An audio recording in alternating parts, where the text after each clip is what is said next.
मैं सुरेंद्र शर्मा।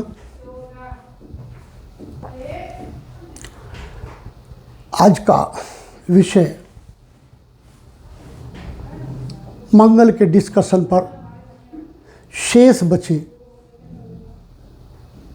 भाग पर आधारित है।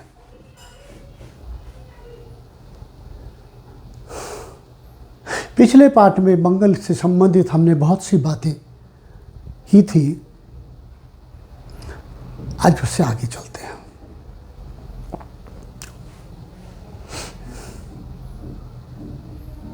मंगल को इस प्रकार से माना था कि मंगल तथा अन्य सभी ग्रह सूर्य से ऊर्जा पाते हैं।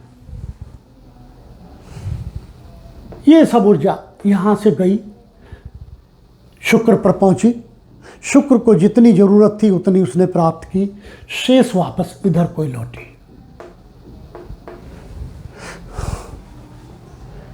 जो वापस लौटकर सूर्य की तरफ नहीं गई, ऐसा लग रहा है। ब्रह्मांड में सूर्य की जिधर डायरेक्शन है उधर लौट गई। ठीक इसी प्रकार से फैलती हुई, यदि यहाँ शुक्र है, मैं मानूं जहाँ मैंने जॉइंट लिया, तो जितनी ऊर्जा दी बाकी अंगुलियों की डायरेक्शन में लौट गई, रिफ्लेक्ट हो गई। उदाहरण स्वरूप किसी बर्तन पर पड़ने वाली किरणों को भी देख सकते हो। बर्तन पर जितनी किरणें पड़ती हैं उनमें से बहुत सारी किरणें किसी न किसी दिशा में लौट जाती है, और किरणों के लौटने से ही चमक उत्पन्न होती है।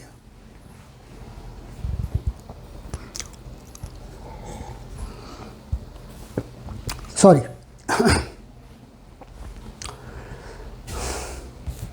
इसी प्रकार से आगे जब पृथ्वी आई तो पृथ्वी पर भी ऊर्जा सूर्य की किरणों के कारण ही हमें प्राप्त होती है, और जितनी ऊर्जा प्राप्त होती है उतनी ऊर्जा हम वो सब इकाइयाँ जो पृथ्वी पर हैं ऊर्जा को ग्रहण करने के उपरांत बाकी ऊर्जा को वातावरण भी कह सकते हैं, ब्रह्मांड भी कह सकते हैं, जमीन के आसपास का क्षेत्र भी कह सकते हैं, उधर हम परावर्तित कर देते हैं, लौटा देते हैं।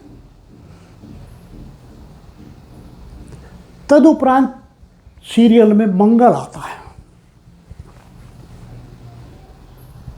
यही वो ग्रह है जो पृथ्वी के सबसे नजदीक है,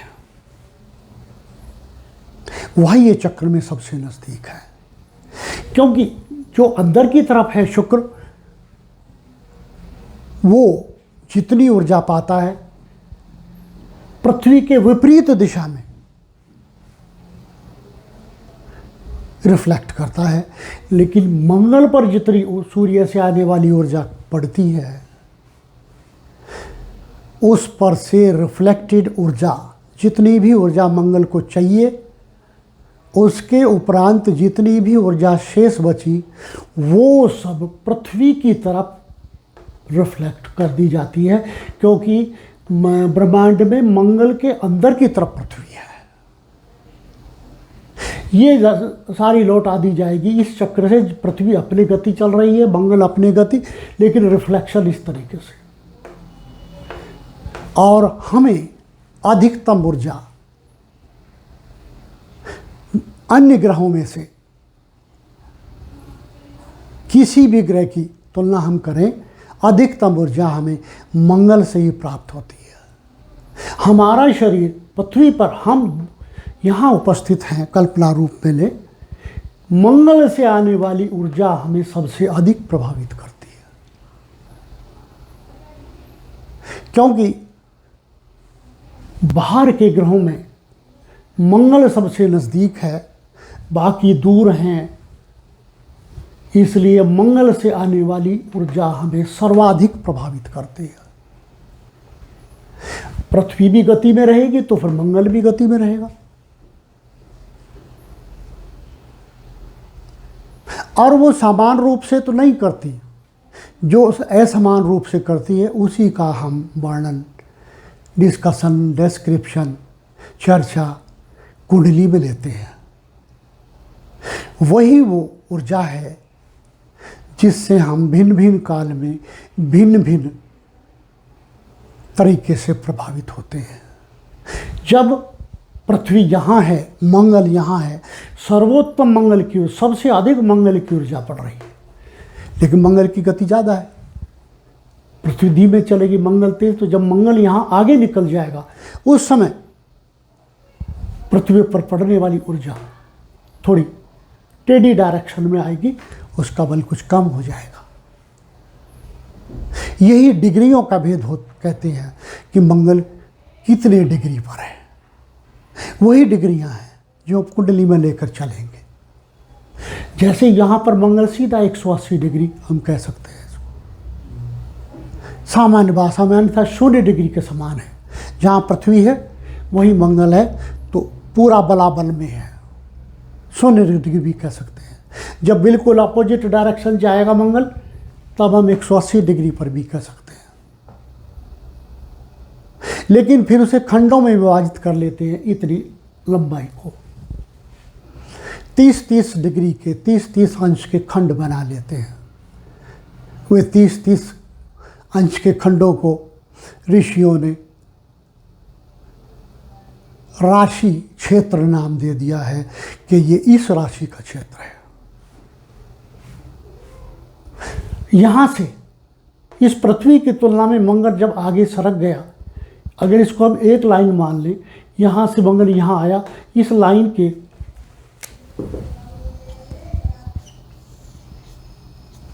जब मंगल आगे सरक गया, देखिए इस लाइन की तुलना में कितना हो गया। जो भी लाइन आएगी, मैंने तो ये सिर्फ समझाने के लिए इंडिकेट की है, अन्यथा ये लाइन हम पृथ्वी के सेंटर पर से लेंगे, यहाँ से इस तरीके से। जितने भी एंगल ये आएगा उसको हम मान करके चलेंगे कि हमसे मंगल इतनी डिग्री पर है। पूरी लाइन 180 पर हो जाएगी, ऐसे यहाँ फिर यहाँ फिर यहाँ, इस तरीके से। और जितने एंगल पर हमसे मंगल उपस्थित होगा या गतिशीलता में होगा, उतनी ही ऊर्जा, उतनी ही दर से ऊर्जा हमें मिलेगी। वही ऊर्जा की दर हमें भिन्न भिन्न कालों में, भिन्न भिन्न रूपों में प्रभावित करती है। इसीलिए अन्य ग्रहों की तुलना में मंगल हमें सबसे अधिक प्रभावित करता है। उसी की ऊर्जा से हम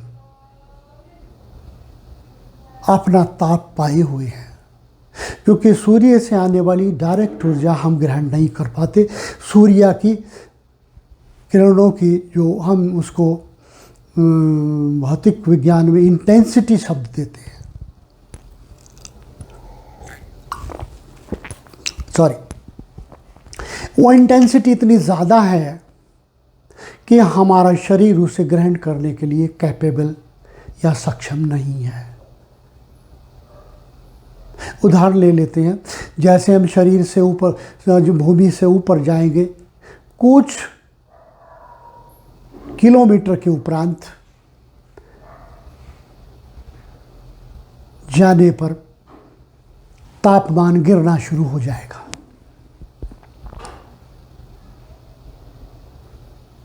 इतना तापमान नहीं होगा यहाँ से कुछ किलोमीटर ऊपर जाने पर जितना यहाँ है, जबकि सूर्य से आने वाली ऊर्जा तो वहाँ ज़्यादा है। हम सूर्य की तरफ बढ़ते जाएंगे तो हमारे सूर्य के बीच की दूरी घटती जाएगी, तो हमें ताप ज़्यादा मिलना चाहिए। परंतु सूर्य की ऊर्जा की इंटेंसिटी ज़्यादा है। फिर कौन कौन ग्रह हमें ऊर्जा दें? तो सबसे प्रथम तो मंगल आता है। मंगल से इफेक्ट या मंगल से टकराने के उपरांत जो ऊर्जा, वो किरणें बनी सूर्य की, वही हमारी तरफ आएंगी। मैं पहले भी बता चुका हूँ, फिर रिपीट कर रहा हूँ। यहाँ से कई ऐसे, क्योंकि पृथ्वी हमेशा मंगल के पास नहीं है, अलग अलग स्थानों पर है। ऊर्जा टकराई, वापस लौट आई, जितनी यहाँ से टकराई, क्योंकि मंगल इस समय यहाँ है, कभी यहाँ है, कभी यहाँ है, कभी यहाँ है, इसलिए ये इतनी किरणों की दिशा दिखाई दी है। क्योंकि मंगल कभी न कभी यहाँ से यहाँ भी जाएगा, यहाँ भी जाएगा, यहाँ भी जाएगा, जिस जगह जाएगा वहीं से किरणों को इस तरीके से पृथ्वी की तरफ लौट आएगा। यही स्थिति है कि मंगल को हमें भिन्न भिन्न रूपों में अवलोकन करने के लिए प्रेरित करती है। यदि अब मैं इसको कुंडली के रूप में ले लूं कि मंगल कभी यहाँ है, कभी यहाँ है, दो स्थितियाँ ली, फिर कभी यहाँ है, कभी यहाँ है, 4 स्थितियाँ हो गई, 4 दिशाएं हो गई। तो ये 4 दिशाओं में मंगल यहाँ हो गया, यहाँ हो गया, यहाँ हो गया, ये 4 दिशाएं होंगी। इस तरफ से जब ऊर्जा आएगी तो हमें प्रभावित करेगी, अधिक मात्रा में प्रभावित करेगी, तब मंगल कुंडली में यहाँ होगा। उस स्थिति में मंगल को कहते हैं सर्वोत्तम बलि। थोड़ी त्रुटि हो गई, रिपीट करता हूँ। जब मंगल सर्वाधिक मात्रा में हमारे नज़दीक होगा, प्रथम भाव में होगा,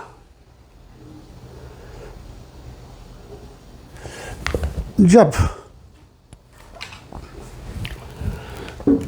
इस स्थान पर आ जाएगा, सर्वोत्तम दूर होगा। सर्वोत्तम दूर अर्थात पूरा 180 इस तरीके से बनाने वाला। इन चारों को हम जोड़े तो एक चतुर्भुज बन जाएगा। चतुर्भुज, यही वो चतुर्भुज है।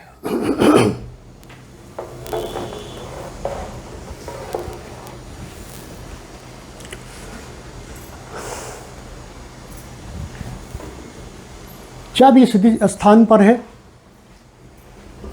बिल्कुल नज़दीक,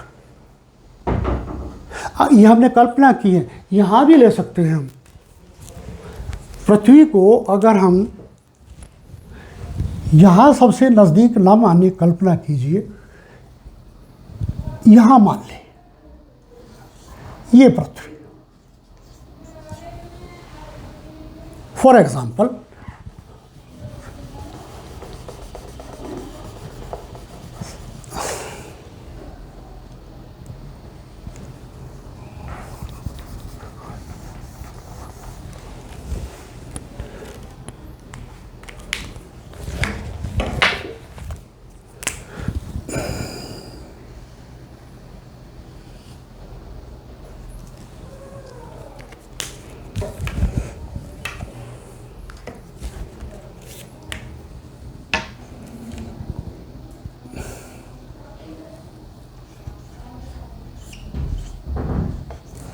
ये स्थिति, ये स्थिति, ये स्थिति और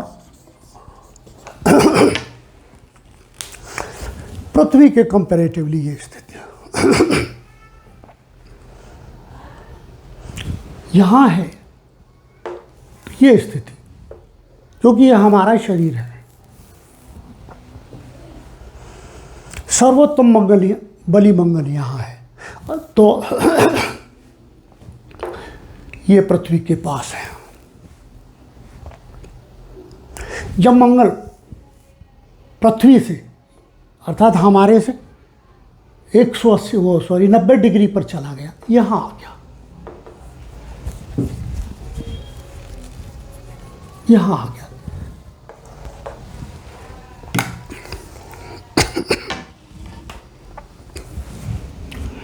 नब्बे डिग्री पर आ गया, और 90 डिग्री पर ही मंगल चतुर्थ भाव में है।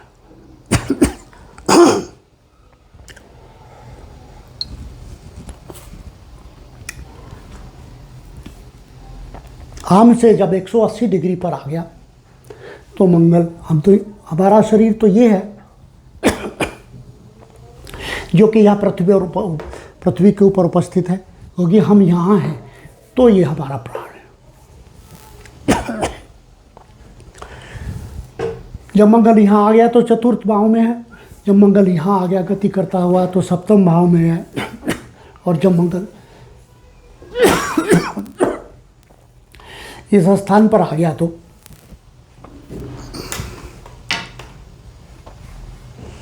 दशम भाव में है।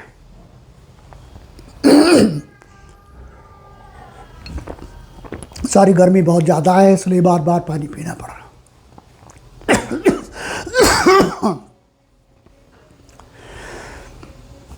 इस नियम अनुसार मंगल हमें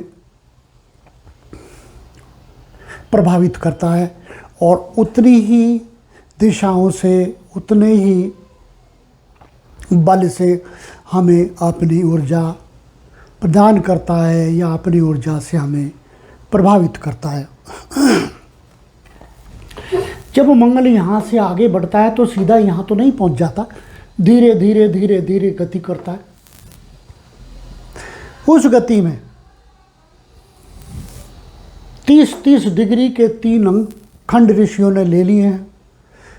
जब यहाँ से 30 डिग्री इधर पहुँच गया, पृथ्वी की तुलना में इधर दूसरे भाव में चला गया, फिर कुछ और गति की, यहाँ पहुँचा तो तीसरे में चला गया, फिर आगे गति की 90 डिग्री पर आ गया तो चौथे में चला गया, फिर इसी प्रकार से आगे गति की तो पंचम भाव में चला गया, फिर और गति की तो यहाँ आ गया।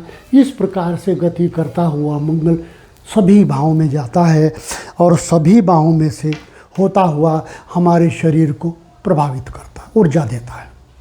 वही ऊर्जाएं हैं जो कहीं पर घातक और कहीं पर लाभदायक हो जाती हैं। जैसे जो प्राण पर है तो सर्वबली ऊर्जा में होगा, क्योंकि पृथ्वी के सबसे करीब है, हमारे सबसे करीब है। और 90 डिग्री पर होने पर चतुर्थ भाव में जब जाएगा, क्योंकि इतना ही बल यहाँ तो नहीं हो सकता, हमारा शरीर वहाँ है, मंगल की गति ज़्यादा है, पृथ्वी की तुलना में लगभग 4 गुनी है, बहुत शीघ्रता से आगे चला जाएगा। जब हमारा शरीर यहाँ से यहाँ तक ही गति कर पाएगा इस प्रकार से, तब तक तो मंगल यहाँ से घूमता हुआ आगे यहाँ आ जाएगा। इसलिए यहाँ गया मंगल हमारे शरीर की तुलना में कम ऊर्जा, हमें कम ऊर्जा प्रदान करेगा, लिहाजा इसका बल यहाँ पर प्रथम भाव की अपेक्षा कम हो जाएगा, कम ऊर्जा प्रभावित होगी, वो प्राप्त होगी।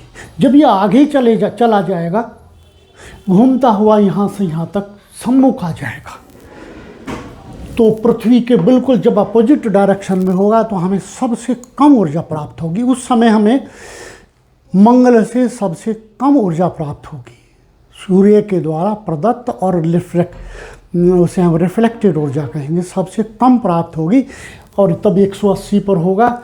ये स्थिति होगी जब 180 पर होगा यहाँ की सम्मुख, यहाँ तो इसमें ऊर्जा ही सबसे कम है, उस समय ये सबसे घातक हो जाएगा हमारे लिए। ये यहाँ से चक्रवत पाते हुए रिड्यूस ऊर्जा है, यहाँ से ऊर्जा घटती हुई दर पर है, यहाँ घटती हुई दर पर है, घटती हुई दर पर ऊर्जा निरंतर घटती जाती है और यहाँ आकर के शून्य समान हो गई। लिहाजा सप्तम भाव में मंगल सबसे हानिकारक कहा गया है। पंडित जी लोग कहते हैं नहीं यहाँ नहीं, यहाँ हानिकारक क्यों है? ये साइंटिफिक व्यू है। सबसे दूरस्थ प्लेस पर है, यहाँ पृथ्वी है तो सबसे अपोजिट डायरेक्शन में है।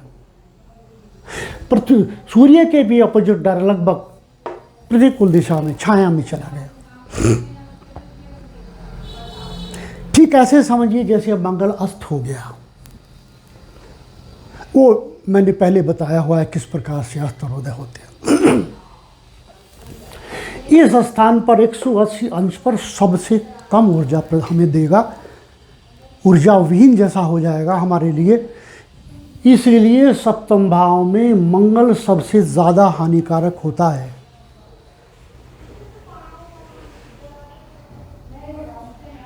फिर यहाँ से आगे बढ़ेगा तो यहाँ तो रिड्यूसिंग रेट था, घटती हुई दर पर ऊर्जा थी। जब आगे बढ़ेगा अर्थात यहाँ से जब इधर को बढ़ेगा तो हमें कुछ ऊर्जा प्राप्त होने लगेगी, क्योंकि यहाँ से ये एंगल इस तरीके से बन जाएगा। ये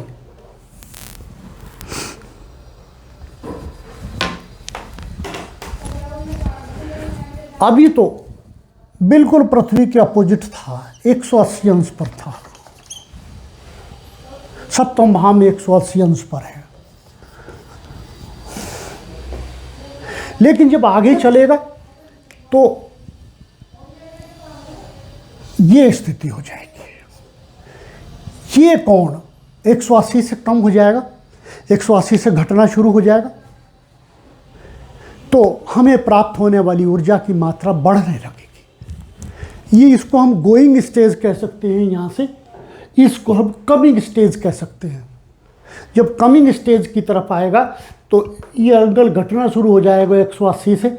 जितना एंगल घटना शुरू हो जाएगा उतनी ही ऊर्जा हमें अधिक प्राप्त होने लगेगी। यही कारण है कि यहाँ मंगल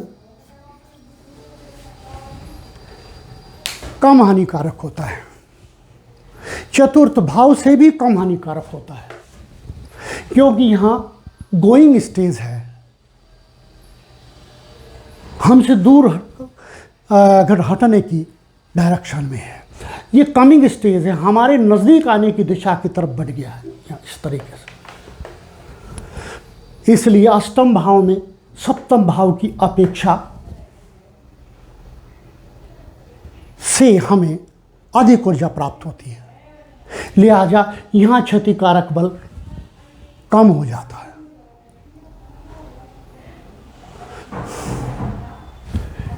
प्रारंभ से चतुर्थ भाव तक जब मंगल गया, यहाँ से यहाँ तक आया, तब तक ऊर्जा हमें काफ़ी ऊर्जा प्राप्त हो रही थी, सिर्फ धीरे धीरे ऊर्जा गिर रही थी। ठीक इसी प्रकार से जब मंगल आगे बढ़ता हुआ यहाँ आएगा तो हमें काफ़ी मात्रा में ऊर्जा प्राप्त होने लगी, यहाँ बली हो जाएगा। क्यों? क्योंकि लगभग ये स्टेज आ जाएगी, ये गोइंग स्टेज, ये कमिंग स्टेज, हमारी तरफ बढ़ने की स्टेज। लिहाजा दशम भाव में मंगल बहुत बली हो जाएगा, क्योंकि वो कमिंग स्टेज में 90 डिग्री के करीब है सूर्य के मध्य से। बहुत बली मंगल हो जाएगा चतुर्थ भाव में, सॉरी दसम भाव में। इस प्रकार मंगल की ऊर्जा हमें प्रभावित करती है। अब भिन्न भिन्न भाव में पंडित जी लोग कहते हैं कि भाई सप्तम में हानिकारक नहीं है, सॉरी चतुर्थ में हानिकारक है, अष्टम में हानिकारक है। बेसिक कॉन्सेप्ट बहुत कम लोगों को पता है, चाहे तो यहाँ से लाभ उठा सकते हैं। बेसिक कॉन्सेप्ट क्या है? सप्तम की अपेक्षा अष्टम में काफ़ी कम हानिकारक होता है वैवाहिक कर्मों हेतु।